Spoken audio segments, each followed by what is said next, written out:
রমজান মাস আমরা আলহামদুলিল্লাহ সবাই গুরুত্বের সাথে কম বেশি অন্যান্য সময়ের চাইতে ইবাদত আমল একটু বেশি করে থাকি। এটা একটা রমজানের বৈশিষ্ট্য, রমজানের একটা বিশেষত্ব।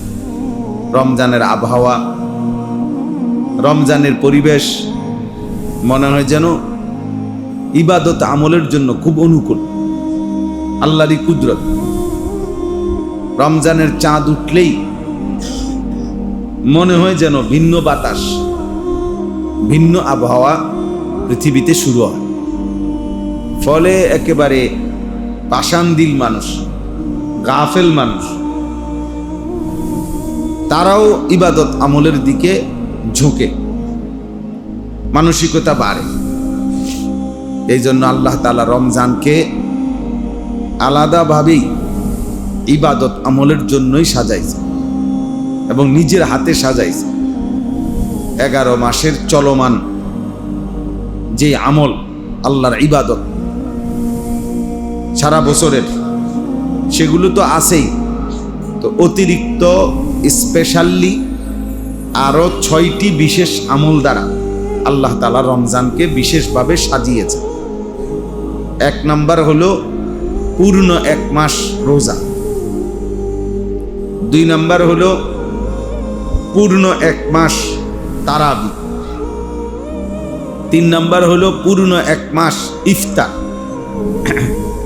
4 নাম্বার হলো পূর্ণ 1 মাস সাহারি, মানে ভোর রাত্রে যে খাবার খাই আমি, সাহারি, এটাও ইবাদত। 5 নাম্বার হলো শেষ 10 দিন, মানে শেষ দশক, এতেকাফ। 6 নাম্বার হলো শেষ দশকের বেজর রাত্রিগুলোতে শবে কদরের তালাশ, শবে কদরের আশায় ইবাদত। এই কয়টা হইল? এই 6টা।